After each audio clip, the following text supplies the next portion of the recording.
Hello students, myself Alok Mishra, CSC department from Ambalika Institute of Management and Technology, Lucknow. तो जो हम लोग subject पढ़ रहे थे प्रोग्रामिंग फॉर प्रॉब्लम सॉल्विंग, ठीक है, उस सीरीज में आज हमारा ऑब्जेक्टिव है कि how to write any C program, कैसे एक सी प्रोग्राम लिखते हैं। फर्स्टली अगर आपको कोई प्रॉब्लम दी गई है तो उस प्रॉब्लम को सॉल्व करना है, सॉल्व करने के बाद उसका कोड करना है। तो कोडिंग यानी फर्स्ट प्रोग्राम सी लैंग्वेज में कैसे लिखा जाता है, तो आज हमारा मेन ऑब्जेक्टिव वही है, ठीक है। तो इससे पहले हम लोग पढ़े थे कि सी एक फंक्शन बेस्ड प्रोग्रामिंग लैंग्वेज है, ठीक है। तो आज हम एक प्रॉब्लम लेते हैं और उस प्रॉब्लम का सल्यूशन हम कोडिंग के थ्रू करते हैं। किसके थ्रू? सी लैंग्वेज के थ्रू। देखिए कुछ चीजें हैं, कुछ बातें हैं, वो ध्यान में रखने वाली बात है। एक एक चीज समझते जाइएगा ध्यान से, आपको समझ में आ जाएगा। सबसे पहले बात करते हैं हम लोग वेरिएबल्स की, यानी कोई भी प्रॉब्लम अगर दी गई है, जैसे मान लीजिए एक प्रॉब्लम लेके चलते हैं कि addition of two numbers, addition of two numbers, ये प्रॉब्लम आपको सॉल्व करनी, एडिशन ऑफ टू नंबर्स, ठीक है। तो यानी आपको दो नंबर लेने पड़ेंगे। मैंने नंबर ले लिए 10 और 20। अब क्या करना है? इनका एडिशन करना है, यानी एडिशन कर दिया 10 + 20, वैल्यू आई 30। ये आपको प्रिंट कराना है, यानी ये प्रॉब्लम है। तो इन सब चीज़ों में, इस प्रॉब्लम में आप क्या देख रहे हो कि क्या मुझे यूज़र से इनपुट कराना है और क्या मेरे को आउटपुट शो कराना है, ठीक है। तो इनपुट यानी दो नंबर्स कराने, क्योंकि दो नंबर का एडिशन आपको प्रिंट कराना है, तो दो नंबर ले लिए। तो ये आपने दो नंबर लिए 10 और 20, ठीक है। इसका मतलब जब भी हम कोई प्रोग्राम बनाएंगे तो सबसे पहले कोई वैल्यू अगर हम लेते हैं, यानी कोई वैल्यू इनपुट कराते हैं, तो उसके लिए किसकी जरूरत पड़ेगी? वेरिएबल्स की। किसकी जरूरत पड़ेगी? वेरिएबल्स की, ठीक है। तो यहां पर देखिए मैंने 10 20 यानी एक 10 इनपुट कराने के लिए एक वेरिएबल लिया है और एक 20 इनपुट कराने के लिए एक वेरिएबल लिया है बी, यानी एक वेरिएबल ए जिसमें 10 स्टोर हुआ है और एक वेरिएबल बी जिसमें 20 स्टोर हुआ है, और तो एक तीसरा वेरिएबल लिया है सी जिसमें इन दोनों वेरिएबल की वैल्यू का एडिशन आया है, यानी c = 3। यानी आपने यहाँ पर देखा कि हमने तीन वेरिएबल्स लिए हैं। तो कोई भी प्रॉब्लम अगर आपको सॉल्व करनी है और उसकी कोडिंग करनी, तो सबसे पहले हम लोग ये देखेंगे कितने नंबर ऑफ वेरिएबल्स हम अपने प्रोग्राम में डिक्लेयर कर रहे हैं, ठीक है। तो यहां पर कितने वेरिएबल्स की जरूरत पड़ी है? 3 वेरिएबल्स की, ठीक है।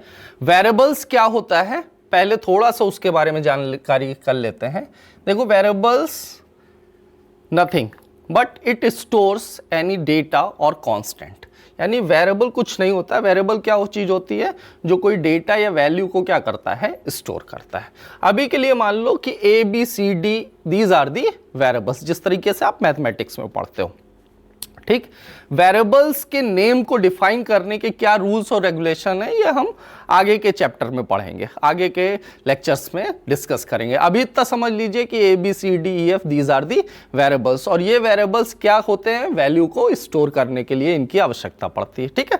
यानी अगर हमको दो नंबर को जोड़ने का प्रोग्राम बनाना है, इसका मतलब हमें तीन वेरिएबल्स जरूरत पड़ेगी, दो वेरिएबल वैल्यू इनपुट कराने के लिए, एक सम निकालने के लिए, ठीक है।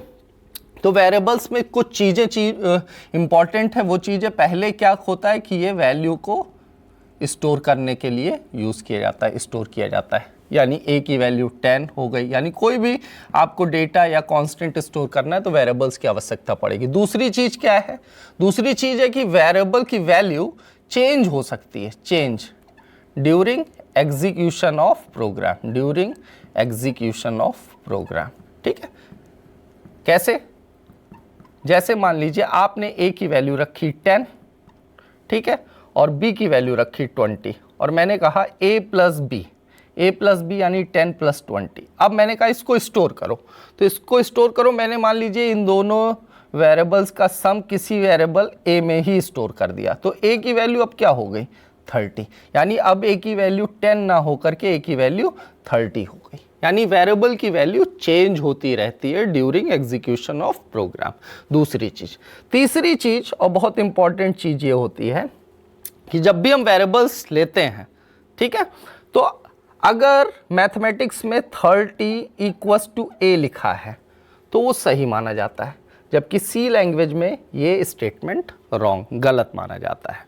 क्यों गलत माना जाता है? क्योंकि यहाँ पर देखिए आप एक ऑपरेटर यूज़ कर रहे हो, ये इस ऑपरेटर को बोलते हैं असाइनमेंट ऑपरेटर। क्या बोलते हैं? Assignment operator. ठीक है, इसका काम क्या होता है? इसका काम होता है राइट हैंड साइड वाली वैल्यू को लेफ्ट हैंड साइड वाले वेरिएबल में स्टोर करना। यानी ये आपकी क्या है? लेफ्ट हैंड साइड, और ये आपका क्या है? Right hand side. यानी राइट हैंड साइड पर जो भी वैल्यू है उसको लेफ्ट हैंड साइड वाले वेरिएबल में स्टोर करना। इसका मतलब अगर 30 = a लिखा हुआ है तो इसको क्या पढ़ा जाएगा? a की वैल्यू 30 पर आप असाइन कर दो, जबकि 30 क्या है? 30 कांस्टेंट है। क्या है? कांस्टेंट है। तो कांस्टेंट में तो वैल्यू स्टोर होगी नहीं, क्योंकि कांस्टेंट खुद एक वैल्यू है जो किसी वेरिएबल में स्टोर करेगा। तो ये चीज़ स्टेटमेंट गलत है।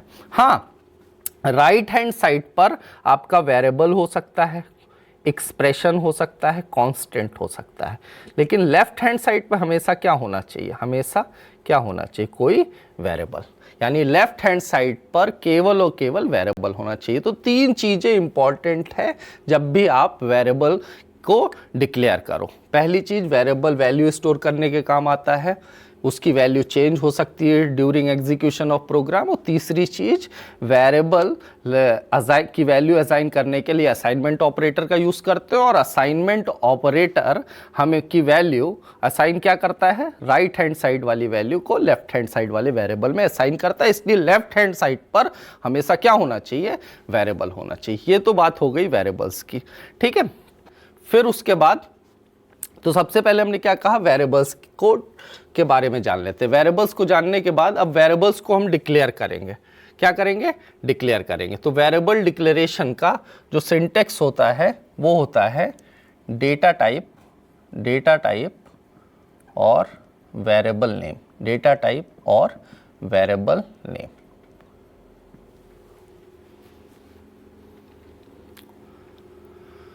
ठीक है, तो वेरिएबल्स को हम क्या करेंगे? डिक्लेयर करेंगे। तो वेरिएबल्स डिक्लेरेशन का सिंटेक्स क्या होता है? देखिए, declaration of variables. Declaration of variables, variables को डिक्लेयर करने का सिंटेक्स क्या होता है? सिंटेक्स का मतलब क्या होता है? सिंटेक्स का मतलब है कि सी लैंग्वेज में आप इसी तरीके से लिखोगे चीज़ें। यानी सिंटेक्स होता है डेटा टाइप और वेरिएबल का नाम। डेटा टाइप और वेरिएबल नेम। ठीक है, ये सिंटेक्स होता है डेटा टाइप डिक्लेरेशन का। तो हम क्या कर रहे थे? हमारा क्या ऑब्जेक्टिव था? Write a program in C to find the addition of 2 numbers. ठीक, तो वेरिएबल्स कितने थे? हमने लिए थे 3 वेरिएबल्स। तीनों को डिक्लेयर करेंगे। तो आप कहोगे कि सर अभी सिर्फ हमको वेरिएबल्स के बारे में पता है, सर डेटा टाइप के बारे में तो हमें पता ही नहीं है। तो डेटा टाइप क्या चीज़ होती है?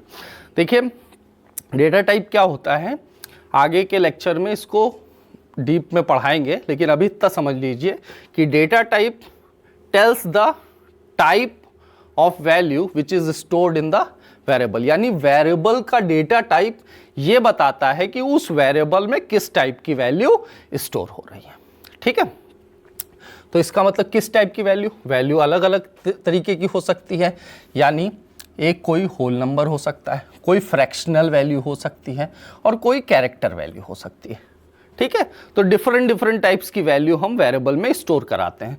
अगर मान लीजिए होल नंबर टाइप की वैल्यू है तो उस वेरिएबल का डेटा टाइप इंटीजर होगा। क्या होगा? इंटीजर, जिसको हम लोग लिखते हैं INT। ठीक है, अगर फ्रैक्शनल वैल्यू स्टोर हो रही है तो उस वेरिएबल का डेटा टाइप फ्लोट होगा, FLOAT। ठीक है, सब स्मॉल लेटर में होगा क्योंकि C एक केस सेंसिटिव लैंग्वेज है। ये क्या है? कैरेक्टर है, तो ये जिस वेरिएबल में स्टोर होगा उस वेरिएबल का डेटा टाइप होगा CHAR, CHAR। ठीक है, तो ये प्राइमरी डेटा टाइप है। डेटा टाइप के बारे में आगे आराम से डिस्कस करेंगे। अभी इतना समझ लीजिए कि जब भी हम कोई सी प्रोग्राम बनाएंगे तो सबसे पहले हम नंबर ऑफ वेरिएबल्स को डिक्लेयर करेंगे। दो नंबर को जोड़ने का प्रोग्राम बना रहे थे, कितने वेरिएबल्स की जरूरत पड़ रही थी? 3। तो तीनों को डिक्लेयर करना है। डिक्लेरेशन का सिंटेक्स क्या होता है? डेटा टाइप स्पेस वेरिएबल का नाम। डेटा टाइप क्या होता है? डेटा टाइप उस वेरिएबल में ये बताता है कि उस वेरिएबल में किस टाइप की वैल्यू स्टोर होगी।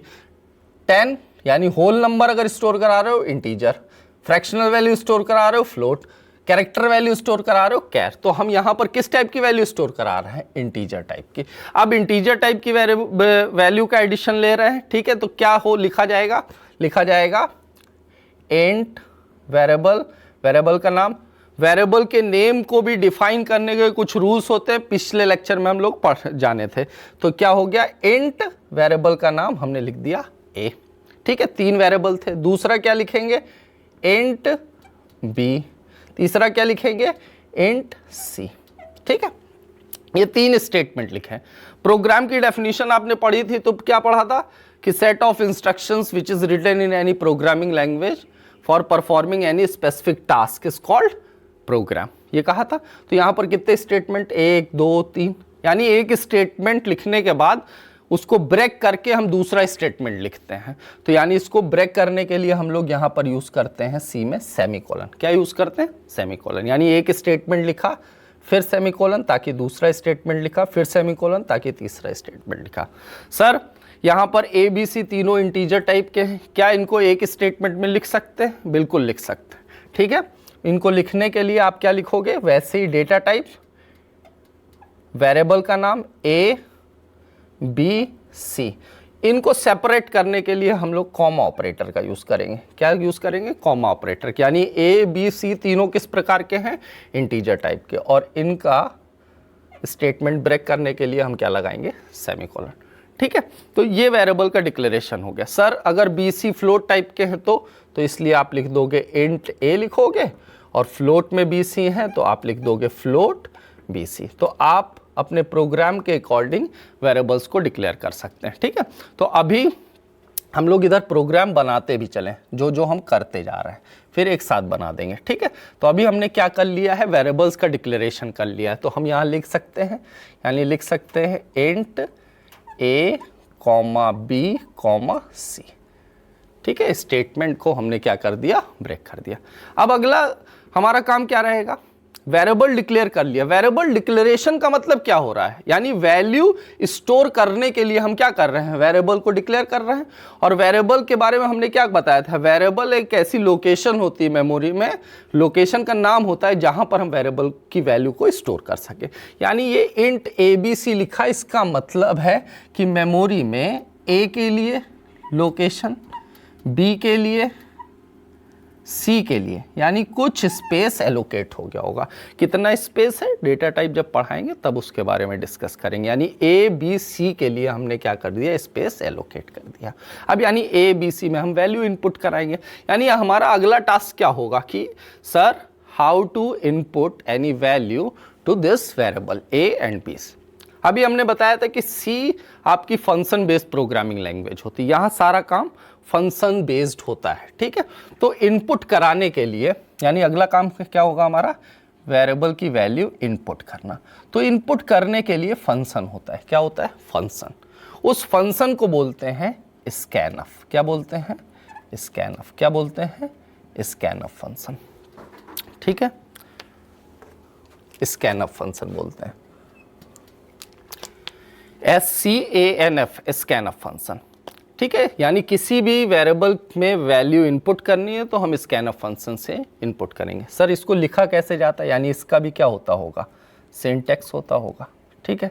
सिंटैक्स क्या होता है इसका, सिंटैक्स देखिए क्या होता है, लिखा जाता है स्कैनफ, क्या लिखा जाता है, स्कैनफ ब्रैकेट, ब्रैकेट के अंदर double inverted comma, double inverted comma के अंदर लिखा जाता है format specifier, format specifier, double inverted comma close, फिर comma address of variable, address of variable, ठीक है, और ये सेमीकोलन, ये लगाया जाता है, ठीक है। सर इस स्कैनफ फंक्शन के सिंटेक्स में सिर्फ हम वेरिएबल को जानते हैं, बाकी किसी चीज को नहीं जानते, कोई बात नहीं, ठीक है। तो स्कैनफ फंक्शन में सबसे पहले हम बात करते लेते हैं एड्रेस की। क्या होता है, एड्रेस। देखो सी में एक ऑपरेटर होता है जो उस वेरिएबल का एड्रेस बताता है। देखिए ये ए बी सी, ये आपका एलोकेट हो गया था मेमोरी में, कुछ स्पेस ए के लिए, कुछ स्पेस बी के लिए, कुछ स्पेस सी में। अब अगर हमको वैल्यू इनपुट करानी थ्रू कीबोर्ड, तो ए, बी और सी की मेमोरी में एड्रेस यानी लोकेशन पता होनी चाहिए ना, तभी वो वैल्यू वहां पर जाकर के क्या होगी, स्टोर होगी।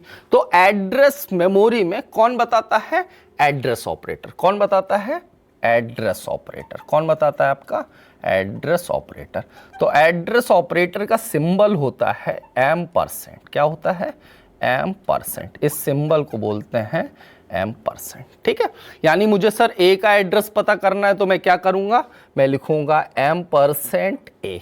यानी इसको क्या मतलब हो गया कि ए का एड्रेस, दी एड्रेस ऑफ ए। ठीक है, बी का एड्रेस पता करना है तो एड्रेस ऑफ बी, यानी किसी भी वेरिएबल का अगर आपको एड्रेस फाइंड आउट करना है तो आप उसके आगे क्या लगा दोगे, एड्रेस ऑपरेटर। तो ये चीज आपको समझ में आ गई होगी। सर ये फॉर्मेट स्पेसिफायर क्या होता है, फॉर्मेट स्पेसिफायर हर एक डेटा टाइप का अपना फॉर्मेट होता है। ठीक है, क्या फॉर्मेट है, इंटीजर है तो %d फॉर्मेट होता है यानी डेसिमल वैल्यू। फ्लोट है तो होता है %f। कैरेक्टर है तो क्या होता है, %c। ये फॉर्मेट स्पेसिफायर होता है। ठीक है, अभी के लिए इतना समझ लो कि इंटीजर का %d, फ्लोट का %f और कैरेक्टर का %c। डेटा टाइप चैप्टर में हम फॉर्मेट स्पेसिफायर और बाकी सारी चीज़ों के बारे में डीपली डिस्कस करेंगे। तो अब आपको समझ में आ गया होगा कि फॉर्मेट स्पेसिफायर क्या लिखना है और एड्रेस ऑफ वेरिएबल क्या लिखना है। तो हम अपना ये प्रोग्राम यहाँ बना रहे थे ना, तो हम वैल्यू इनपुट कराएंगे, यानी किसकी वैल्यू इनपुट करनी है, 3 वेरिएबल लिए ए बी सी, दो वेरिएबल की वैल्यू इनपुट करानी, तो एक की कराते हैं। सबसे पहले एक ही कराएंगे, क्या लिखेंगे, देखिए सिंटेक्स क्या लिखा हुआ है, स्कैनफ, यानी क्या लिखेंगे, स्कैनफ ब्रैकेट, फिर क्या है, डबल इन्वर्टेड कॉमा के अंदर format specifier, double inverted comma close comma address of variable. किसकी फॉर्मेट स्पेसिफायर, ए किस प्रकार का है, इंटीजर का फॉर्मेट स्पेसिफायर %d, यानी अंदर क्या लिखेंगे, %d, double inverted comma close, फिर क्या लिखेंगे, कॉमा एड्रेस ऑफ वेरिएबल किसका एड्रेस, ए का, ए में वैल्यू इनपुट करनी यानी एड्रेस ऑफ ए, और यहां पर सेमीकोलन लगाएंगे यानी स्टेटमेंट क्लोज। ए की वैल्यू इनपुट हो गई, अब मुझे किसकी वैल्यू इनपुट करनी है, बी की करूंगा, क्या लिखूंगा, स्कैनफ %d, बी किस प्रकार का, integer, comma address of B. ठीक है, यानी 2 वेरिएबल की वैल्यू आप कीबोर्ड से इनपुट करा दिए जो कि इस लोकेशन पे स्टोर हो गए। सर 2 वैल्यू अलग अलग स्टेटमेंट में कराइए, क्या इसको एक स्टेटमेंट में लिख सकते हैं, बिल्कुल लिख सकते हैं, यानी इन दोनों स्टेटमेंट को हम एक स्टेटमेंट में लिख सकते हैं। सर कैसे लिख सकते हैं, लिखेंगे स्कैनफ, ठीक है, अंदर क्या था, फॉर्मेट स्पेसिफायर, यानी डबल इन्वर्टेड कॉमा के अंदर format specifier, %d, 2 value input कर रहे हैं, 2 format specifier %d, double inverted comma close comma address of A comma address of B, यानी ये फॉर्मेट स्पेसिफायर ए को डिनोट कर रहा है और ये फॉर्मेट स्पेसिफायर बी को डिनोट कर रहा है। सर अगर ए इंटीजर है, बी फ्लोट है, तो अलग अलग होगा कि एक में होगा, एक में कर सकते हैं, यानी %d की जगह हम क्या लगा देंगे यहाँ पर %f अगर फ्लोट होता। तो ऐसा नहीं है कि हम मल्टीपल वैल्यू एक स्टेटमेंट में नहीं लिख सकते, एक स्टेटमेंट में भी मल्टीपल वैल्यू इनपुट करा सकते हैं। तो ये हमारा हो गया अगला सिंटेक्स स्टेटमेंट, क्या, स्कैनफ फंक्शन से कैसे ए और बी की वैल्यू हमने इनपुट की। ठीक है, तो हमने क्या कर लिया, वेरिएबल को डिक्लेयर कर दिया और उसके बाद 2 वेरिएबल्स की वैल्यू इनपुट करा दी। ठीक है, यानी ये लोकेशन थी ए, बी और सी जब वेरिएबल्स को डिक्लेयर किया गया था। ठीक है, अब स्कैनफ फंक्शन से वैल्यू इनपुट हुई, यानी आपने कीबोर्ड से कुछ वैल्यू डाली, मान लीजिए ए की वैल्यू आपने 10 इनपुट कराई, यानी इस लोकेशन पर ए की वैल्यू 10 इनपुट हो गई क्योंकि यहाँ पर आपने एड्रेस बता दिया था, और बी का एड्रेस पर %d यानी integer whole number value input हो गई, यानी मान लीजिए बी की वैल्यू आपने क्या इनपुट करा दी, 20।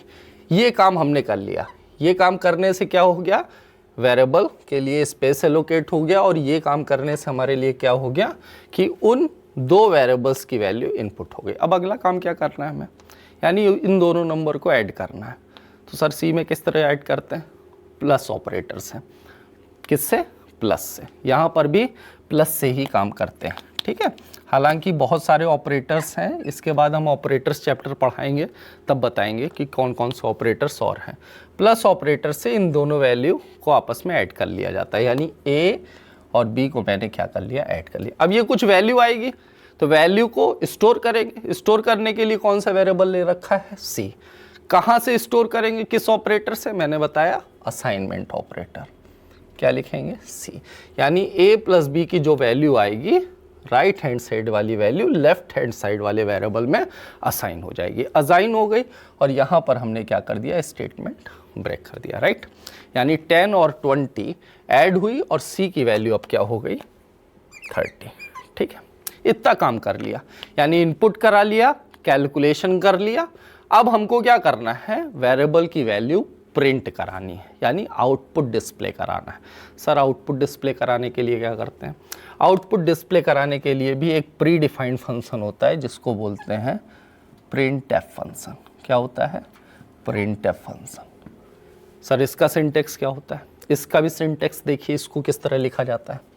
यानी इसका सिंटेक्स, मुझे क्या करना है, सी की वैल्यू प्रिंट करानी है, ठीक है। तो प्रिंट कराने के लिए सिंटेक्स क्या होता है, लिखा जाएगा printf double bracket double inverted comma के अंदर हम लोग लिखेंगे format specifier comma variable name, variable name. देखिए स्कैनफ की तरीके से है। सर यहाँ एड्रेस ऑपरेटर नहीं लिखा, क्यों, देखिए मुझे सी के अंदर जो वैल्यू है वो प्रिंट करानी है, मुझे सी का एड्रेस नहीं प्रिंट कराना है।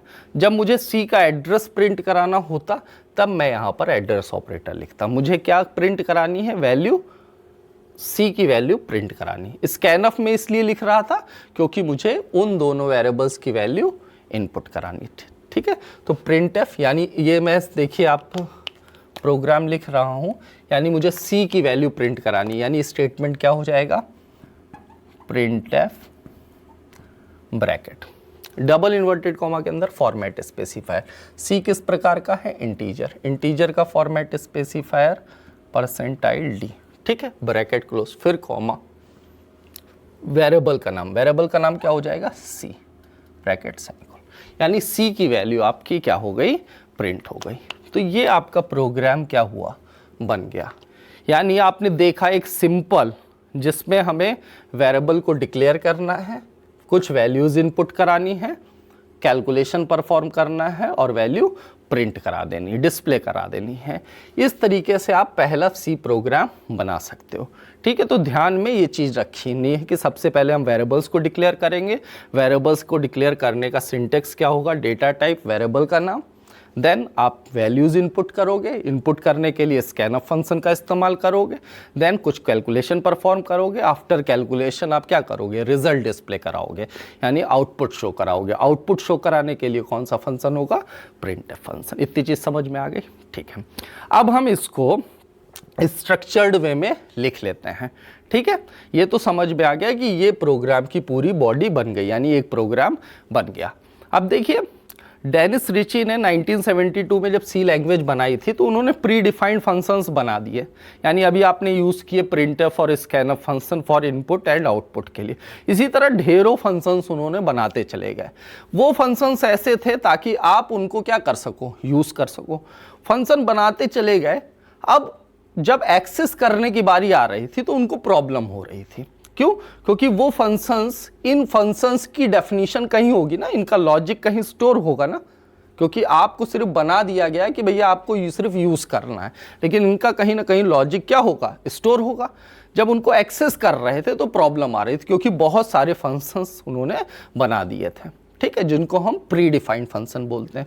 तो उन्होंने क्या कहा कि भाई एक कैटेगरी के फंक्शन जो हैं वो इस फोल्डर में होंगे एक कैटेगरी के फंक्शंस इस फोल्डर में होंगे। तो उन्होंने कहा कि जितने भी इनपुट और आउटपुट वाले फंक्शन हैं, यहाँ पर प्रिंट ऑफ स्कैन ऑफ आप देख रहे हो इनपुट और आउटपुट वाले फंक्शन है, और भी फंक्शंस आगे इनपुट और आउटपुट जिनसे हम वेरिएबल की वैल्यू इनपुट और आउटपुट कराते हैं, ठीक है। वो फंक्शंस को एक फोल्डर, आपकी लैंग्वेज में बोल रहे हैं, एक फोल्डर में रखा जाता था, एक फोल्डर में स्टोर कराया जाएगा। यहाँ पर कहाँ पर स्टोर कराया जाता है? एक फाइल में। उस फाइल को बोलते हैं हेडर फाइल। क्या बोलते हैं? हेडर फाइल, ठीक है। तो उन्होंने कहा कि भाई अगर आपको ये दो फंक्शंस यूज करने, यानी इनपुट और आउटपुट वाले फंक्शंस, तो उसके लिए आप ये हेडर फाइल इस्तेमाल करोगे, stdio, ठीक है। कौन सी हेडर फाइल? stdio। इसको क्या बोलेंगे? इसको बोलेंगे standard I for input, O for output. इस फाइल में स्टोर होंगे क्या? यानी इस फाइल में स्कैनऑफ और प्रिंटफ फंक्शन का प्रोटोटाइप, आपकी लैंग्वेज में समझिए तो इनका सारी चीज, इनकी डेफिनेशन, इनकी लाइब्रेरी, इन लाइब्रेरी फंक्शंस की सारी चीजें कहाँ पर स्टोर्ड हैं? stdio में। यानी अगर आपको इन फंक्शंस का इस्तेमाल करना है तो अपने प्रोग्राम में इसको भी आपको क्या करना पड़ेगा? लिखना पड़ेगा। सर इसको कहाँ लिखते हैं? बता रहे हैं, ठीक है। इतनी चीज समझ में आ गई। यानी इन फंक्शंस का इस्तेमाल करना है तो हमें अपनी प्रोग्राम में क्या ये फाइल इंपोर्ट करनी पड़ेगी, लगानी पड़ेगी, ठीक है। stdio। हर एक फाइल का अपना एक्सटेंशन होता है। चूंकि ये हेडर फाइल है तो इसका एक्सटेंशन होता है .h। क्या होता है? .h ये बताता है कि ये किस प्रकार की फाइल है? हेडर फाइल है। इसको कहाँ लिखा जाता है? इसको लिखा जाता है प्रोग्राम के हेडर पार्ट में, ये प्रोग्राम का, ठीक है। तो प्रिंटफ और स्कैनफ फंक्शन की डेफिनेशन कहाँ पर है? इस हेडर फाइल में उपस्थित है, यानी यहाँ पर है। यानी इसको भी अपने प्रोग्राम में लिखा जाएगा। तो वो कहाँ लिखा जाएगा? वो हम अपने प्रोग्राम के हेडर पार्ट में ऊपरी वाले हिस्से में लिखेंगे, stdio.h। सर ऐसे ही लिखा जाता है? नहीं, इसको इंपोर्ट करने के लिए एक प्री प्रोसेसर डायरेक्टिव जो कि हैश से स्टार्ट होता है, हैश इंक्लूड लिखेंगे और अपनी फाइल को राइट एंगल ब्रैकेट के अंदर लिखेंगे। समझ रहे हो? यानी आपने hash include right angle bracket के अंदर stdio.h लिख दिया। इसका मतलब stdio.h के अंदर जितने भी कंटेंट है वो आपके प्रोग्राम में क्या हो गए? इंपोर्ट हो गए। क्यों इंपोर्ट कराया? क्योंकि प्रिंटफ और स्कैनफ फंक्शन प्री डिफाइंड है, सिर्फ हम इनको यूज कर रहे हैं, इनका लॉजिक नहीं लगा रहे हैं, ठीक है। इनका लॉजिक कहाँ पर स्टोर्ड है? stdio.h में। यानी उसको हमने क्या कर लिया? इंपोर्ट कर लिया। समझ में आ गया इतनी चीज? ठीक है, ठीक है बेटा। तो ये प्रिंटफ और स्कैनफ फंक्शन इस लाइब्रेरी में है, इसलिए हमने इस हेडर फाइल को क्या कर दिया? इन pre processor directive hash include से इंपोर्ट कर लिया।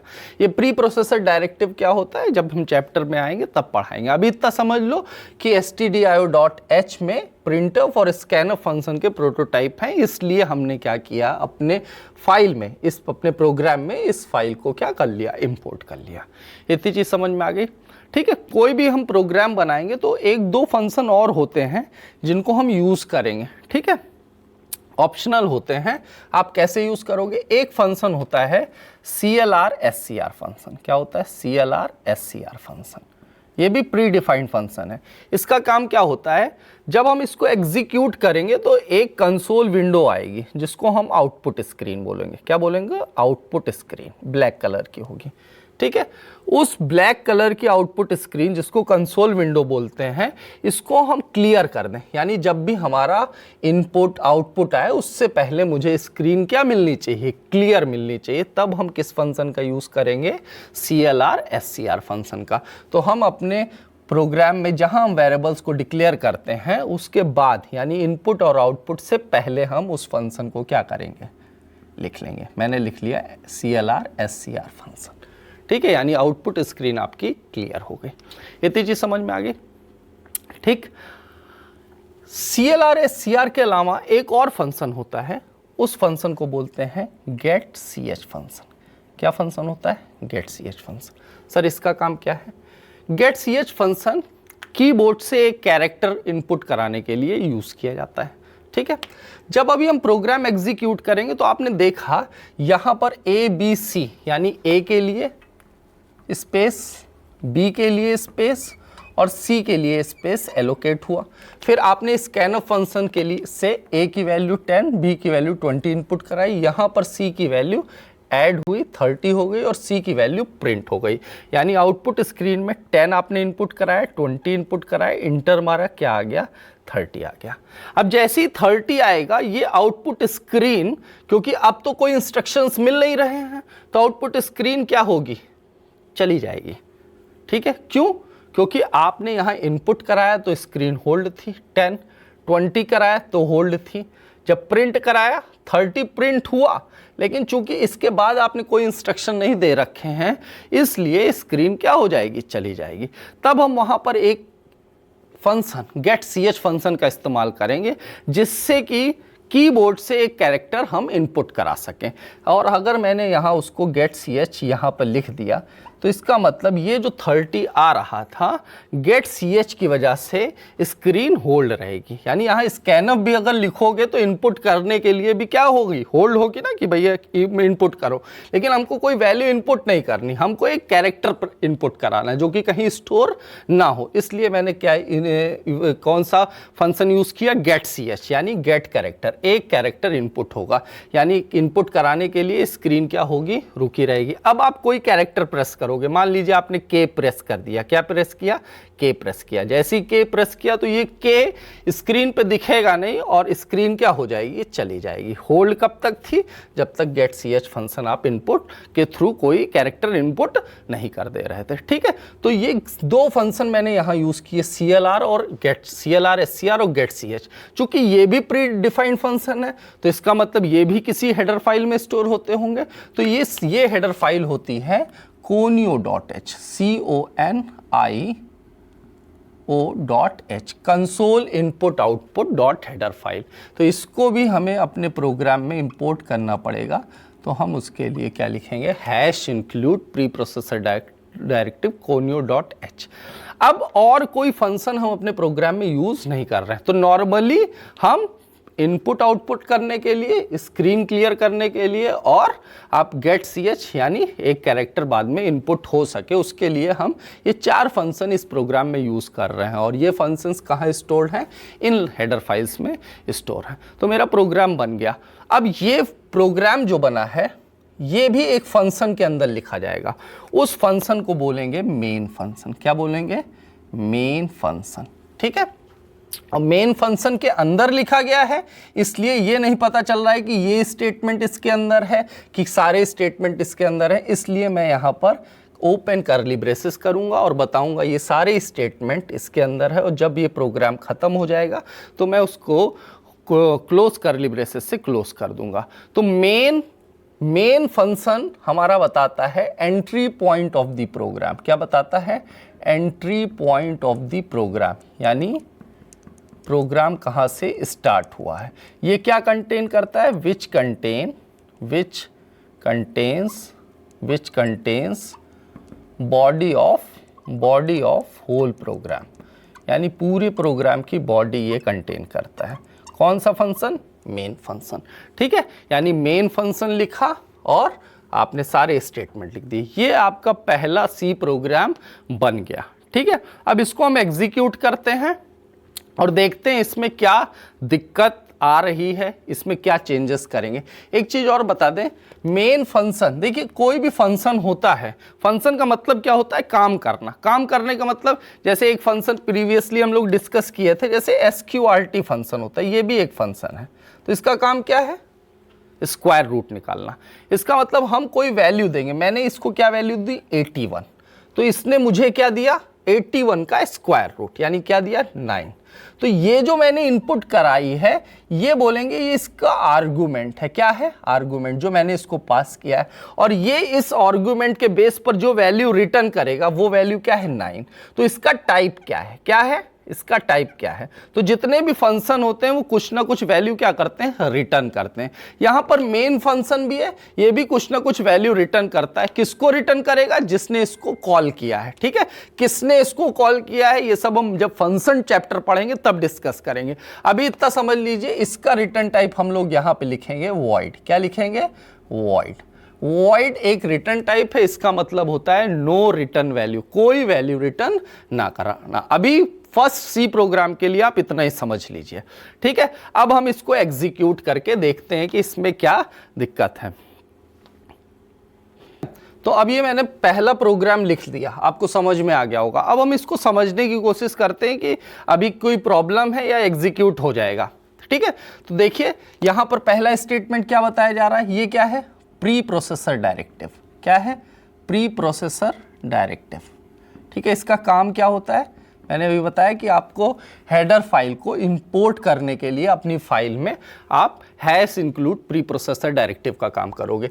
ये क्यों इंपोर्ट की गई है, क्योंकि यहाँ पर हमने स्कैनफ और प्रिंटफ नाम के फंक्शन को यूज़ किया है। फिर उसके बाद conio.h, यानी ये क्या है, कंसोल। क्या है, कंसोल इनपुट आउटपुट। ये क्या है, स्टैंडर्ड इनपुट आउटपुट। ठीक है, console input output header file को क्यों इंपोर्ट किया गया, क्योंकि मैंने यहां पर CLR, SCR और getch नाम के फंक्शन यूज किए हैं। अब मेन, वॉइड मेन, यानी मेन नाम का फंक्शन बन गया, यानी मेमोरी में मेन नाम के फंक्शन के लिए मेमोरी एलोकेट हो गई, कुछ स्पेस एलोकेट हो गया। किसके लिए, मेन के लिए। अब मेन के अंदर आपने 3 वेरिएबल डिक्लेयर किए हैं, A, B, C, यानी A के लिए, B के लिए, C के लिए कुछ स्पेस क्या हो गया, एलोकेट हो गया। ठीक है, फिर आपने क्या किया, CLR, SCR, यानी ये आपकी रही आउटपुट स्क्रीन। ये क्या है, आपकी आउटपुट स्क्रीन, और आउटपुट स्क्रीन जिसको कंसोल विंडो कहते हैं, CLR, SCR फंक्शन से ये स्क्रीन क्या हो गई, क्लियर हो गई। राइट, उसके बाद scanf %d, %d, M%A, M%B, यानी इस एड्रेस पर A और B के एड्रेस पर %d मतलब इंटीजर टाइप की डेसिमल वैल्यू आप इनपुट कराई। आपने इनपुट कराई तो ये आपकी आउटपुट स्क्रीन आ रही है। आपने इनपुट कराई तो आपने इनपुट कराई 10, फिर आपने 20 इनपुट कराई, यानी ये 10 A में स्टोर हो गया और 20 कहाँ पर स्टोर हो गया, यहाँ पर। ठीक है, ये स्टोर हो गया। उसके बाद C = A + B, यानी इन दोनों का एडिशन हुआ, यानी 10 + 20 30, जो कि कहाँ असाइन हो गया, C में, यानी C की वैल्यू क्या हो गई, 30। फिर आपने C की वैल्यू प्रिंट करा दी और आउटपुट यहाँ पर क्या आ गया, आपने इंटर मारा, क्या आ गया, 30। क्या आ गया, 30। getch, यानी स्क्रीन क्या है, होल्ड है। क्यों होल्ड है, ताकि आप कोई कैरेक्टर इनपुट करा सको। आपने कोई कैरेक्टर प्रेस किया, ये स्क्रीन चली गई। ये आपका प्रोग्राम बन गया। ठीक है, अब इसमें प्रॉब्लम क्या है, जब हमारी आउटपुट स्क्रीन आई थी तो हमसे कोई स्टेटमेंट मांगा था नहीं, क्योंकि हमने प्रोग्राम बनाया हुआ है तो इसलिए हमको समझ में आ रहा है कि 2 नंबर हम क्या कराएंगे, इनपुट कराएंगे। लेकिन हम अपने प्रोग्राम को, यानी इस एप्लीकेशन को एंड यूज़र के लिए बना रहे हैं, तो यानी जब वो इनपुट कराए तो उसके पास एक मैसेज आना चाहिए कि इंटर एनी 2 नंबर।